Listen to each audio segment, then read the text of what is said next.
Yo people, welcome back to the YouTube channel. You already know what time it is. It's time for the Bahrain Grand Prix review, and I must say, I am so hyped, so elated, so ecstatic, so excited, so looking forward to the rest of the season, man. I've been craving and crumbling and praying and hoping for this season to start. I've been so excited and I'm so much looking forward to covering this season in more depth than I've ever done before. I'm usually on the football, but I am not going to neglect F1 any longer. It is too good a sport. I have been trying to convince all of you, whether you have been listening to me or not, you will listen now. If you do not hear, you must feel, as your auntie would tell you. Listen to me when I say it. Whether you have to go through Drive to Survive and suffer Mazepin and Haas's woes and worries throughout the season, if you have to start with us here and get the rules explained to you some way, go and read a book. I don't know, but come join us on this merry-go-round of festivities and fuckery, because it was an unbelievable race.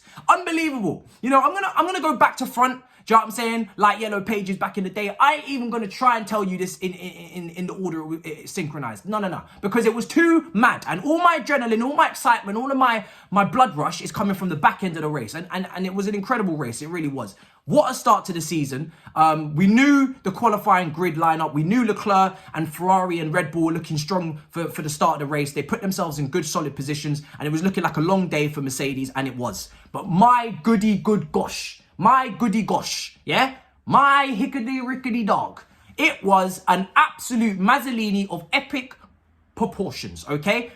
I'm gonna go back to front. We think this is a nice sailing in the wind, calm day at the office. Leclerc's gonna win. Verstappen comes in second. In comes Sainz, in comes Perez. Top four wrapped up, looking exactly how we started.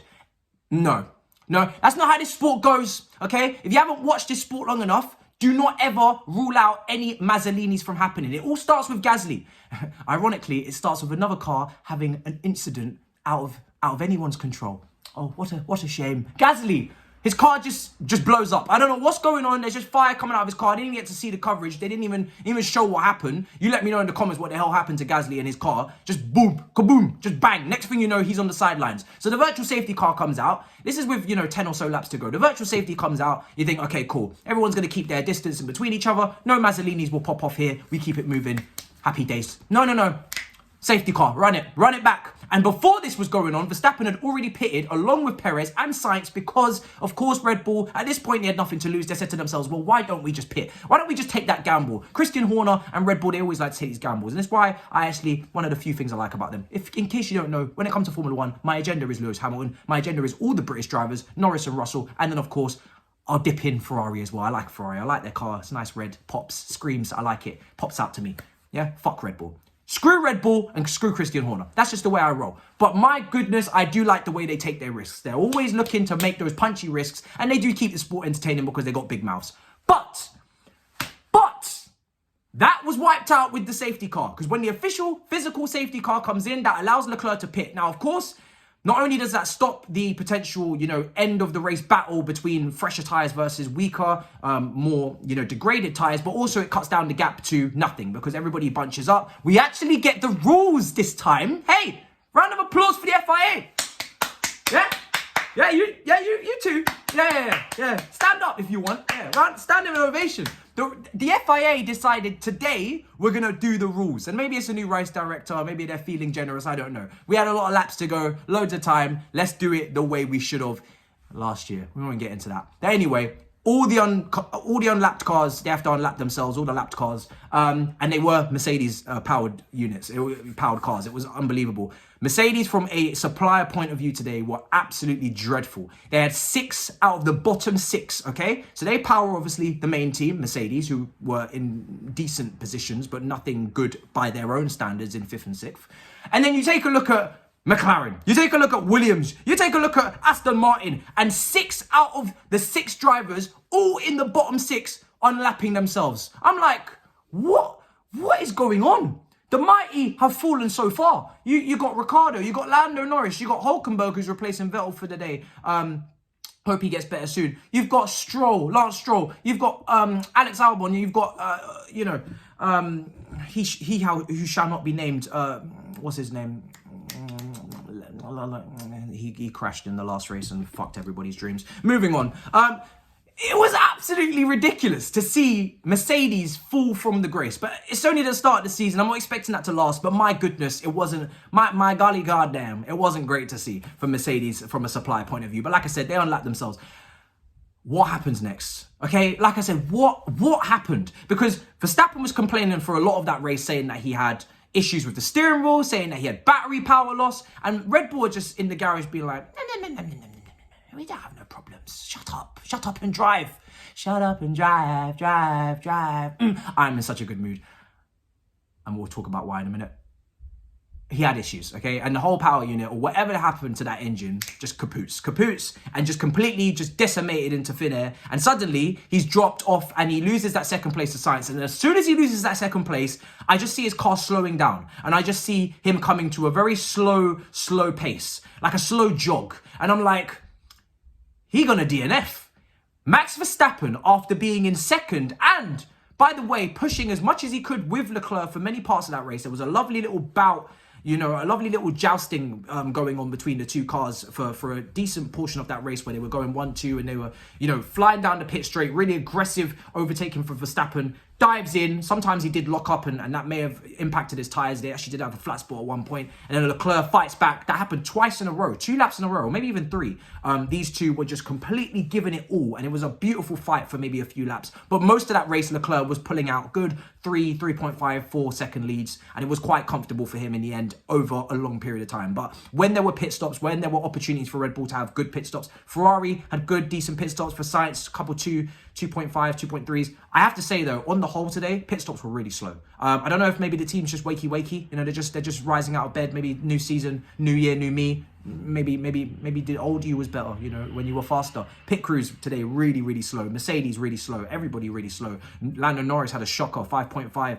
Pit crews today weren't awake. I don't know what happened. Maybe the tires are too big. The 18-inch tires are too big to take off. I don't know. Maybe they're heavier. Maybe that actually is a legitimate reason. I'm not even trolling here. Maybe the 18-inch tires are the reason why the pit stops were a bit slower. Just a little bit heavier for the gun. I don't know. Maybe get a new gun. I don't know. But anyway, so we get into all of that and Verstappen just starts falling. And people are passing him. And this is now where Hamilton gets into the podium. And I have to say, karma comes for your bomber ass Clark, because Christian Horner and Red Bull last season, you already know how I feel about it, the last day of the season.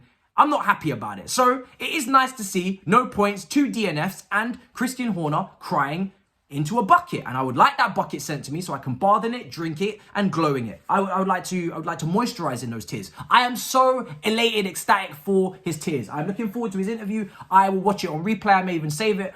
I may download it. I am so excited for the downfall of Red Bull, just for this race. Of course, they'll be back. It was beautiful.